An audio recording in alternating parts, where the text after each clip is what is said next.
क्या आपका एक सेल्फ एम्प्लॉयड बिजनेस है, आपका एक छोटा मोटा बिजनेस है जिसका एनुअल टर्नओवर 20 लाख के आसपास होता है और आप ऑडिट की कगार पे है, और फिर भी आपको आपका बिजनेस सस्टेन करने के लिए दिक्कत आ रही है, आपको कंटिन्यूएशन में दिक्कत आ रही है, तो ये वीडियो आपके लिए है। नमस्कार, मेरा नाम है अंबादास और आप देख रहे हैं अग्रवेल। भारत, अमेरिका, यूरोप, ऑस्ट्रेलिया, देश विदेश के सभी दर्शकों का हार्दिक स्वागत है। अगर आप इस चैनल पर फर्स्ट टाइम आए हैं और आपने अभी तक सब्सक्राइब नहीं किया है, आप रेगुलर भी वीडियो देख रहे हो, आपने सब्सक्राइब नहीं किया है, तो आपका एक सब्सक्रिप्शन हमें बहुत हेल्प करता है, इस चैनल को ग्रो करने के लिए भी हेल्प करेगा। तो प्लीज सब्सक्राइब कीजिए। ये वीडियो अच्छा लगा तो लाइक जरूर कीजिए। आइए शुरू करते हैं वीडियो। आज का जो टॉपिक है, जो डिस्कशन है, वो स्पेशली एक रिक्वेस्टेड फॉर्मूला है, और वो रिक्वेस्टेड जो सब्जेक्ट है आज हम डिस्कस करेंगे। How to maintain continuity in business और सेल्फ एम्प्लॉयड बिजनेस। ये कितना इम्पोर्टेंट है हमारी लाइफ में कि हम अपने बिजनेस में कंटिन्यूटी कैसे मेंटेन करें, अपने काम में कंटिन्यूटी मेंटेन कैसे करें। और सबसे पहले तो हम ये समझे कि ये जानना क्यों जरूरी है कि हमें अपने बिजनेस में कंटिन्यूटी क्यों करना है। सबसे पहले अगर आप स्ट्रगल कर रहे हैं कि अपने बिजनेस में कंटिन्यूटी आ रही है, तो हमें पहले ये एनालाइज करना पड़ेगा कि मैं क्यों स्ट्रगल कर रहा हूँ। क्या टॉप 3 ऐसी चीजें हैं कि मैं कंटिन्यूटी नहीं कर पा रहा हूँ, और उसके लिए हमें ये भी फाइंड आउट करना होगा कि मैं ऐसे कौन सी एक्टिविटी जो है कंसिस्टेंटली कर पा रहा हूँ, एवरी डे कर पा रहा हूँ। जैसे फॉर एग्जाम्पल हम सुबह उठ के नहाते हैं या फिर डेली गतिविधि करते, कुछ नेचुरल होती है, कुछ हम फोकस तरीके से कर सकते हैं। तो टोनी रॉबिन जी ये कहते हैं कि एक एक्टिविटी अगर कोई डेली कर सकता है तो दूसरी भी आसानी से कर सकता है। इसमें कोई बहुत बड़ा रॉकेट साइंस नहीं है। हाँ, बस ये बात है कि हम करना चाहते हैं कि नहीं करना चाहते। हमारे एक पार्टिसिपेंट ने शेयर किया था, हम जानते तो सब कुछ है, हम जानते सब कुछ है, बट मानते नहीं है, और मानते भी है तो फिर हम करते नहीं। ये एग्जैक्टली सटीक बैठता है कि हमें प्रॉब्लम्स आते हैं लाइफ में, स्ट्रगल्स होता है, ऑब्स्टेकल्स आता है, बट मैं ये महसूस कर रहा हूँ, हमारी कम्युनिटी में हम जब डिस्कस करते हैं तो ये महसूस कर पा रहा हूँ कि कोई भी एक्टिविटी अगर हम करते, आप सोचिए आपकी लाइफ में एक एक्टिविटी अगर आप कंसिस्टेंटली कर रहे, तो उसके पीछे एक लक्ष्य है, उसके पीछे एक पर्पस है, उसके पीछे एक इमोशन है, उसके पीछे कुछ ना कुछ एक पावरफुल रीजन है, तभी हम लोग करते हैं ना जी। ये बहुत बहुत बहुत इंपॉर्टेंट है कि हमें ये एक्टिविटी करने के लिए काफी फोकस रह के करना होगा। अब कोई भी चीज अगर हम फोकस तरीके से करते हैं तो उसका रिवॉर्ड भी मिलेगा, हमको रिजल्ट भी मिलेगा। दिस इज वेरी इंपॉर्टेंट कि हम कुछ भी एक्टिविटी कर रहे हैं या रिजल्ट हमें मिल रहा है तो हमें पता हो कि मुझे क्या वजह से वो चीज मैं कर रहा हूँ और मुझे रिजल्ट क्या आ रहा है। और सबसे पहले मैं आज टॉप 6 स्ट्रेटेजीज में आपको शेयर करूंगा। स्टेप बाय स्टेप हम जाएंगे, स्टेप बाय स्टेप डिस्कस करेंगे। मैं ये चाहूंगा कि आप फोकस तरीके से इसको लिसन करें, ध्यान से समझे और सुने और इम्प्लीमेंट भी करें।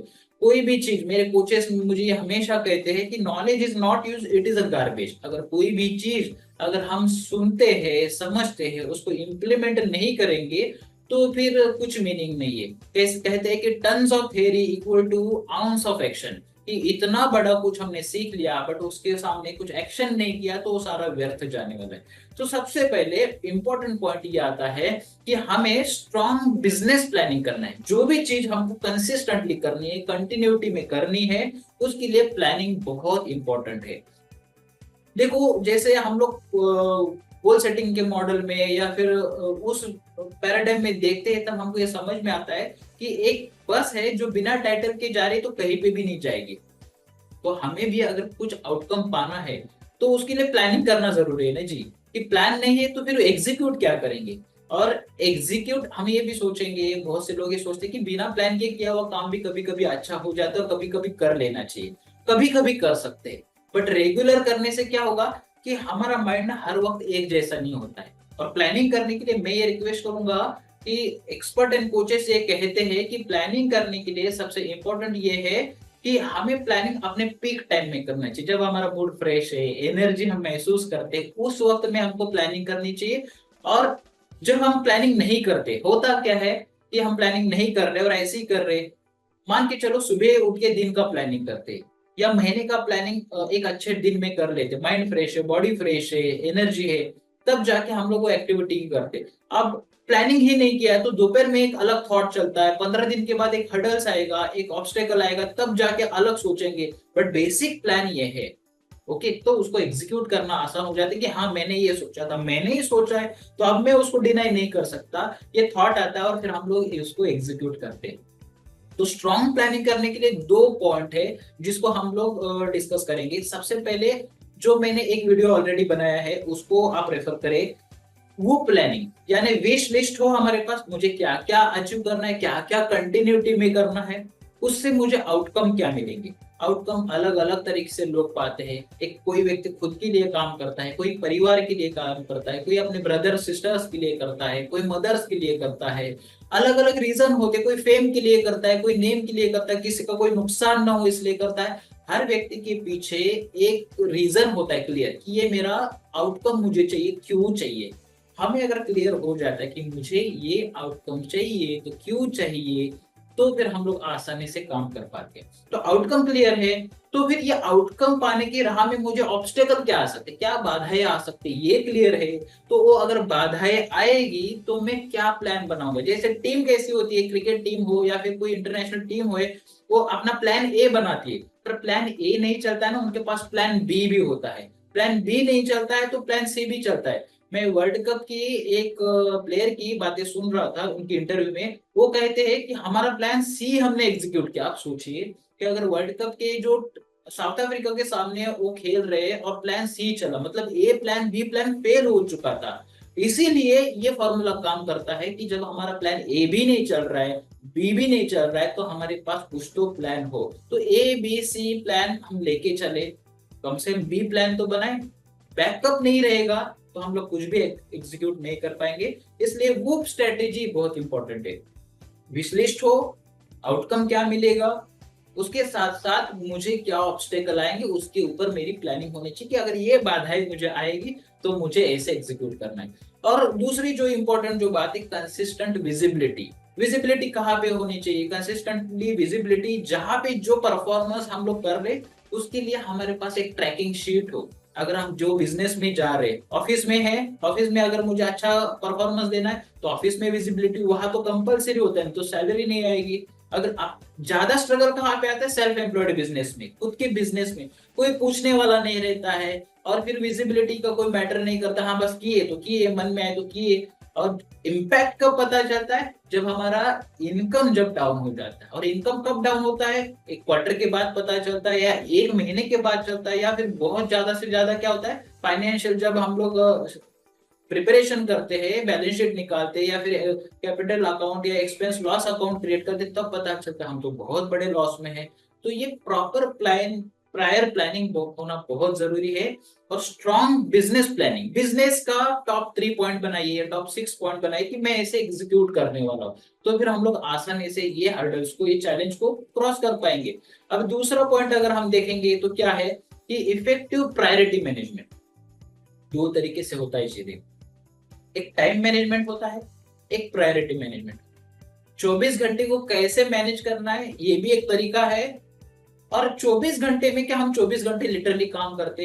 एक वन ऑफ हमारे पार्टिसिपेंट्स हम बात कर रहे थे तो वो बता रहे थे कि वो वीकली 18 आवर्स सक्सेसफुली काम कर चुका है। करना कितना चाहिए हमको, 40 आवर्स, 39 आवर्स पकड़ के चलते, 42, जो नंबर्स आपके माइंड में फिट होता है, अच्छा लगता है, उस नंबर को पकड़ के चलिए।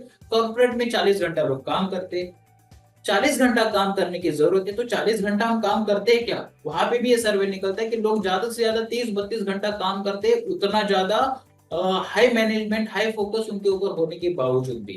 तो हम लोग आवर्स के हिसाब से कभी भी काम नहीं कर पाते। इसलिए प्रायोरिटी, मेरे दिन की प्रायोरिटी क्या है, मेरे वीक की प्रायोरिटी क्या है, मेरे बिजनेस में इस हफ्ते में टॉप 3 प्रायोरिटी क्या है जी, मेरे इस वीक का थीम क्या है, इस मंथ का थीम क्या है। अगर ये हमको क्लियर मिल जाए कि मेरे बिजनेस में प्रायोरिटी क्या है, इफेक्टिव प्रायोरिटी मैनेजमेंट जो व्यक्ति कर पाता है वो लॉन्ग टर्म में सक्सेस मिलता है, उससे मिलता है, और वो यकीनन वो अपना जो रिवॉर्ड है वो पाने के लिए हकदार होता है, वो आगे बढ़ते ही रहता है।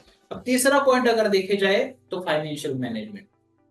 कोई भी व्यक्ति काम कर रहा है, आज एक कल मैं वीडियोस देख रहा था तो उसमें कहते हैं कि पैसा है तो लोग पूछते हैं कि कैसा है। ये बात सही है कि हमारे पास अगर पैसा है तो लोग सलाम करते हैं, सलाम दुआ होता है, नमस्कार करते हैं, सब सब लोग आपको पूछते हैं कि कैसे है, हमको भी पूछते हैं कैसे। सो पैसा है तो कैसा है, ये दुनिया का स्टाइल है जी। तो पैसा है तो कैसा है, तो हम जो हमारे लिए इंपॉर्टेंट है उसी के लिए हम लोग काम करते हैं ज्यादातर। हाँ, जो लोग पैसा कमा के बैठे हैं उनके लिए ये बात लागू नहीं होती है, बट ऐसा दुनिया में कोई भी नहीं कि पैसा कमाना नहीं चाहता। हर व्यक्ति फाइनेंशियल आउटकम के लिए काम करता है, और फाइनेंशियल मैनेजमेंट ही नहीं करे हम लोग तो फिर कैसे सक्सेसफुल। या देखो, दुनिया हमको गिनती है पैसे से ही कि ये पैसा कैसा कमा रहा है, कितना कमा रहा है। तो फाइनेंशियल मैनेजमेंट बहुत मैटर करता है, और फाइनेंशियल मैनेजमेंट के ऊपर ही हम लोग अपना जो आने वाला साल, आने वाला 3 साल या 10 साल का प्लान भी क्रिएट कर सकते हैं कि क्या करना है, क्योंकि पीछे क्या किया है तभी हम डिसाइड कर सकते हैं ना जी कि आगे क्या करना है। और मेरे कोचे से कह रहे थे, एक एक्टिविटी दूसरे एक्टिविटी को जन्म देती है। तो फाइनेंशियल मैनेजमेंट करेंगे तो पता चलेगा कि कितना अच्छा कर पा रहे, कितना अच्छा नहीं कर पा रहे। तो ये बहुत इंपॉर्टेंट है कि उसके लिए हमको कैसे करना है। तो सबसे पहले हमारा कैश फ्लो मॉनिटर करें, डेली एक्सपेंसेस से स्टार्ट करें, खुद के एक्सपेंसेस स्टार्ट करें, ऑफिस के एक्सपेंसेस से स्टार्ट करें, अपनी कंपनी जो छोटी आपकी सेल्फ एम्प्लॉयड फर्म है या आपका बिजनेस है उससे हम लोग स्टार्ट कर सकते हैं। तो कैश फ्लो मेंटेन होता है तो फिर पता चलेगा कितने प्लस में है, कितने माइनस में है। तो कैश फ्लो से मॉनिटरिंग से हमको एक डैशबोर्ड आप क्रिएट कर सकते हैं कि हाँ, ये वीक का ये कैश फ्लो था, ये पेटी कैश था, ये एक्सपेंसेस थे, ये सन्ड्री एक्सपेंसेस थे, ये सन्ड्री क्रेडिटर्स है, डेबिटर्स है। तो ये सारी जो चीजें हैं, थोड़ा सा अकाउंट हमको समझना होगा। मास्टर होने की जरूरत नहीं, पर थोड़ा सा भी अगर हम लोग समझते हैं तो बहुत हेल्प मिलती है। और फाइनेंशियल, जैसे खुद की हेल्थ चेकअप हम करते हैं ना, बहुत से समझदार लोग क्या करते हैं, अभी भी क्वार्टरली या हाफ ईयरली या एनुअली चेकअप करते हैं। वैसे हमारा फाइनेंशियल, नाम भर के लिए हम लोग टैक्स फाइल करें, हमारा ये चेकअप नहीं हुआ जी। हमें चेक करना पड़ेगा कि हमें हमारा फाइनेंशियल ग्राफ ऊपर जा रहा है कि नीचे जा रहा है। जैसे कोई स्टॉक परचेस करता है ना, तो फिर वो अप जा रहा है तो ग्रीन दिखाता है, नीचे नीचे जा रहा है तो रेड जाता है, एवरेज कर रहा है तो जैसे सिग्नल ऑरेंज दिखाता है, तो रुकना है तो ऑरेंज। तो हमें पता होना चाहिए कि मैं ग्रीन जोन में हूँ या रेड जोन में हूँ या ऑरेंज जोन में हूँ, और मुझे ग्रीन जोन में जाना है तो क्या करना है, ग्रीन जोन में है तो मेंटेन करने के लिए क्या करना है। ये फाइनेंशियल मैनेजमेंट के ऊपर हमको वर्कआउट करना पड़ेगा। और मैं चाहूंगा कि अगर ये चीजें बहुत मैटर करती है, क्योंकि पैसा बहुत लोग बहुत कमा रहे हैं, कोई लाख रुपए कमा के भी खुश नहीं है और कोई 25,000 कमा के भी खुश है। तो क्यों ऐसा होता है, क्योंकि वो फाइनेंशियल मैनेजमेंट करना जानते हैं और वो अच्छे से कर पाते हैं, इसलिए उनके पास कैश फ्लो है। कोई भी आपदा की वक्त में उनके पास पैसा है। कभी आपने देखा होगा लॉकडाउन में घर में गृहिणी उनके पास बहुत सारा पैसा मिला था, है ना। तो कैसे, क्योंकि थोड़ा थोड़ा थोड़ा बचा के इतना उन्होंने सागर तैयार किया था। तो ये कैश फ्लो जो है बहुत मैटर करता है। जो व्यक्ति इस पॉइंट को समझ पाता है, इस मुद्दे को समझ पाता है, वो लाइफ में कभी भी ऐसे सिचुएशन में नहीं आता है कि आपदा के समय में उसके सामने हाथ फैलाने की जरूरत हो। तो ये बहुत सक्सेस का इंपॉर्टेंट इंग्रेडिएंट है, जिसके लिए हम काम करें उसके ऊपर हम नहीं एनालाइज करें, फोकस नहीं करें तो कैसे चलेगा। सो नेक्स्ट जो थिंग है कि बिल्ड रिलायबल क्लाइंट। एक नेटवर्क हमारे पास होनी चाहिए। हम जो भी क्लाइंट आज बनाते जा रहे हैं अपने बिजनेस में, एवरी कस्टमर हमारे सक्सेस के लिए मैटर करता है। मेरे एक फ्रेंड फिलोसोफर जैसे है, उन्होंने कहा था कि अपने क्लाइंट को पार्टनर इन सक्सेस समझना चाहिए। अगर हम पार्टनर इन सक्सेस उसको समझते हैं, हमारे कलीग्स को, हमारे साथ में काम करने वाले जो हमको डायरेक्ट आउटकम दे रहा है उनको अगर हम लोग एज एक सक्सेसफुल पार्टनर के तरह से देखते हैं, तो फिर क्या होता है कि हमारा विजन चेंज होता है उनको देखने का, बात करने का। तो एक रिलायबल क्लाइंट कैसे क्रिएट होता है कि हम लोग उसको कैसे सर्विसेज देते हैं, कैसे उनको देखते हैं, कैसे बात करते हैं। और आजकल डेट में हम लास्ट वीडियो में भी डिस्कस किया था इसके ऊपर, बट यहाँ पे मैं नटशल में कहूँ कि कोई भी कस्टमर को वैल्यू एडेड सर्विस पसंद आती है। हम लोग देखो मोबाइल परचेस करते हैं तो कॉल कॉलर ट्यून आती है तो फिर अच्छा लगता है। ये कंपनी का बेसिक सुविधा नहीं है जी, वैल्यू एडेड सर्विस है। फोन डायल करना, फोन लगना, बट किसी को हम डायल करने के बाद हमको सॉन्ग सुनाई देता है कि सारे जहां से अच्छा, या फिर तुम पास आओ, या कोई भी ऐसा गाना हमको सुनाई देता है तो अच्छा लगता है। तो वैसे ये वैल्यू एडेड सर्विस है और कंपनी उसके लिए चार्ज भी करती है। तो हम वैल्यू एडेड सर्विस दे, चार्ज के साथ दे, विदाउट चार्ज दे, ये हमारी चॉइस है। बट अच्छा reliable client value added service से दे सकते हैं। तो हमें ये पॉइंट आउट करना चाहिए कि मेरे बिजनेस में मैं क्या वैल्यू एडेड सर्विस दे सकता हूँ। क्योंकि मेन सर्विसेज तो सब दे रहे, वैल्यू एडेड क्या दे रहे इसके ऊपर लोग आकर्षित होते हैं, और तब हमारा बिजनेस ना कंटिन्यू फ्लो में चलता है। क्या होता है, इससे हमको एडिशनल न्यू बेस मिलता है, नए कस्टमर बेस क्रिएट होता है। तो ये बहुत इंपॉर्टेंट है। नेक्स्ट जो है, क्योंकि ये सारी चीजें हम लोग आज सीख रहे हैं, समझ रहे हैं, बट इसको अडेप्ट नहीं करेंगे। कोई भी सक्सेसफुल व्यक्ति देखो, वो डाइवर्स कंडीशन को या फिर ऑब्स्टेकल सिचुएशन को अडेप्ट कर चुका है। चैलेंजेस वाले सिचुएशन को जो अडेप्ट कर पाता है, बाधाएं तो सबके लाइफ में आती है, हेल्थ का बाधा आएगी या फिर फाइनेंस की बाधा आएगी, उसके साथ साथ में कोई कैसे आगे बढ़ता है। जैसे विक्टर कामत जी का एग्जांपल मुझे माइंड में हर समय ताजा रहता है कि वो कहते हैं 283 करोड़ के डेट्स में थे और उन्होंने उसको एज ए चैलेंज करके दिया। सिचुएशन बहुत वर्स्ट आई थी, वो अपनी लाइफ को स्टेक पे लगा चुके थे, बट उन्होंने उस चैलेंज को एक्सेप्ट किया। जो जो लोग उस सिचुएशन को अडेप्ट कर लेते, उसको अकॉर्डिंग ढाल लेते खुद को, सक्सेसफुल होना तो आज तय है। आज देखो फिर विक्टर कामत जी के कितने होटल्स है, होटल्स की चेन है, इको फ्रेंडली होटल्स बनाए उन्होंने। तो ये आप महसूस कर पाएंगे उसको कैसे कर सकते हैं कि न्यू थिंकिंग कैसे आएगी, न्यू लर्निंग से। जब तक हम लोग नया लर्निंग नहीं करते अपने बिजनेस के लिए, जो हमको आता है वो सबसे ऊपर है, ऐसे अगर समझते जाएंगे तो नया लर्निंग तो कभी नहीं आएगा। मार्केट में नया नया ट्रेंड आ रहा है, आज एआई का जमाना है, चैट जीपीटी का जमाना है, आज फेसबुक या इंस्टाग्राम सब जगह पे नॉलेज ही नॉलेज है, बट उसमें नया लर्निंग मेरे बिजनेस के लिए क्या है? अगर वो मेरे बिजनेस के लिए नहीं है तो वेस्ट ऑफ समय है। मतलब हम लोग नंबर 2 पॉइंट पे गलती करें कि इफेक्टिव प्रायोरिटी मैनेजमेंट नहीं है। दूसरा क्या है कि हमें अगर सक्सेसफुल होना है तो हमें कंपटीशन में रहना है। आज हम शुरुआत करें, मान के चलते कोई 15 साल से कोई बिजनेस में है, बट कोई ऐसा होता है पीछे से आके हमको ओवरटेक करके आगे चला जाता है, हमें पता ही नहीं चलता अरे ये कैसे हो गया, फिर हमको शॉक लगता है अरे पीछे के बच्चे आके आगे बढ़ रहे, क्योंकि वो कंपटीशन में रहना जानते हैं। लोग जाने अनजाने में ये पॉइंट को अलग तरीके से इंप्लीमेंट कर रहे हैं, या फिर कोई पॉइंट के ऊपर बहुत मास्टरी कर चुके हैं। तो मास्टरी करना बहुत जरूरी है। जैसे टाइकोंडो हो या स्पोर्ट्स में हो, कहते हैं कि ब्रूस ली कहते हैं कि मुझे सामने वाले का डर तभी लगता है कि जब वो एक बार को एक जो एक्शन को 1000 बार उसने प्रैक्टिस किया, तब मुझे उसका डर लगता है। और 1000 उसने जो पैतरे बनाए हैं बट उसने प्रैक्टिस नहीं की, फिर मुझे कोई डर नहीं लगता है। तो हमें कंपटीशन में रहने के लिए हमारा मास्टर स्ट्रोक रेडी रखना चाहिए, हमारा मास्टर प्रेजेंटेशन रेडी रखना चाहिए, या फिर हमारा मास्टर स्टाइल होना चाहिए कि हम यूनिक तरीके से प्रेजेंट करें। So this is very important thing कि अडेप्ट हम कैसे करते हैं सिचुएशन को, वो मैटर करता है। Next and last important base है। अगर किसी का बेस सक्सेस है तो उसका फिटनेस बेस है, किसी का बेस अगर सक्सेस है तो उसका फोकस उसका बेस है, किसी का बेस अगर सक्सेस है तो उसका फोकस उसकी हेल्थ जो है अच्छी पीक कंडीशन पे होती है, लॉन्ग टर्म तक वो मेंटेन कर पाता है।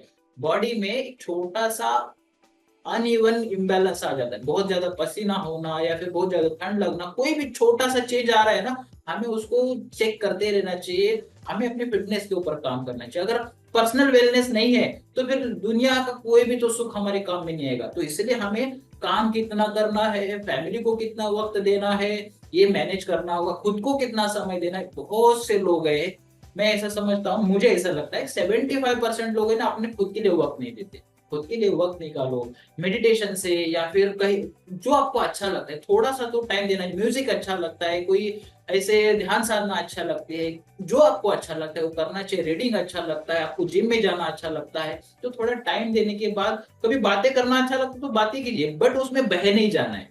अगर उसी के लिए समय जाएगा तो फिर बिजनेस के लिए और पर्सनल वेलबींग के लिए टाइम नहीं मिलेगा। तो वर्क लाइफ बैलेंस ये मेंटेन करना जरूरी है, और हेल्थ तो इसमें सबसे बड़ी इंपॉर्टेंट की है। तो ये सारे जो पॉइंट्स है मैं आपको समराइज कर दूं कि हमने आज सीखा क्या। अगर बिजनेस को कंटिन्यूटी से रखना है, मेंटेन करना है, अगर आप सेल्फ एम्प्लॉयड बिजनेस में, तो सबसे पहले हमको करना क्या है कि हमें प्रॉपर प्रायर प्लान बनाना है अपने बिजनेस के लिए। स्ट्रॉन्ग प्लानिंग होना चाहिए, और वो अच्छे पीक टाइम में, एनर्जी के टाइम में बनाना चाहिए। ऐसे टाइम में नहीं बनाना चाहिए जब हम लिथार्जिक होते, फ्रेश टाइम में बनाना चाहिए। दूसरा जो effective priority management, time management के वर्सेस प्रायोरिटी, आज के दिन में मुझे टॉप 3 चीजें क्या करना है, वीक में क्या करना है, उसके अकॉर्डिंग जाए। फाइनेंशियल मैनेजमेंट, अगर हम पैसा कमा रहे तो पैसे को मैनेज कैसे करेंगे, ये हमारे पास क्लियर होना चाहिए, हम ग्रीन जोन में है, रेड जोन में है, या फिर ऑरेंज जोन में है, ये हमें पता होना चाहिए। अच्छा, कस्टमर हमें और कस्टमर को अट्रैक्ट करता है हर बिजनेस के लिए, अमेजोन पे हो या फिर फ्लिपकार्ट पे हो या फिर ऑफलाइन हो या ऑनलाइन वर्ल्ड हो, हर एक पॉजिटिव कस्टमर नया कस्टमर को जोड़ता है वर्ड ऑफ माउथ की पब्लिसिटी आज के डेट में काम करके। और नेक्स्ट जो है, ये सारी सिचुएशन को, चैलेंजेस को जो अडेप्ट करता है, अपने फिटनेस को जो मेंटेन करता है, वही सक्सेसफुल होता है आज की दुनिया में, और वो लंबे समय तक गेम में टिका रहता है, कंपटीशन में टिका रहता है।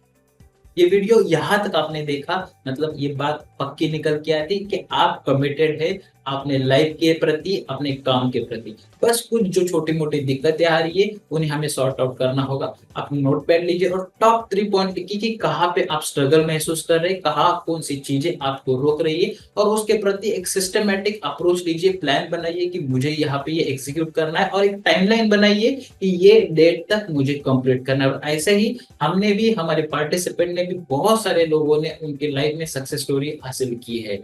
अगर आपको कुछ भी दिक्कतें आती है तो मुझे मेल कीजिए, आप कमेंट बॉक्स में लिख सकते हैं, मैं आपको जरूर रिवार्ड करूंगा, और फिर हम लोग विन विन सिचुएशन क्रिएट कर सकते हैं। ये वीडियो आपको अच्छा लगा है तो लाइक कीजिए, सब्सक्राइब जरूर कीजिए, उन लोगों को कीजिए जो रियली इस वीडियो को चाहते हैं, जो आप महसूस करें वो स्ट्रगल करें उनकी कंटिन्यूटी में। अगर आप डायरेक्टली इनडायरेक्टली भी नहीं कनेक्ट है बिजनेस से, सेल्फ एम्प्लॉयड से, तो उन लोगों को हेल्प कीजिए जो देख के अपने बिजनेस को कंटिन्यू कर सकते हैं।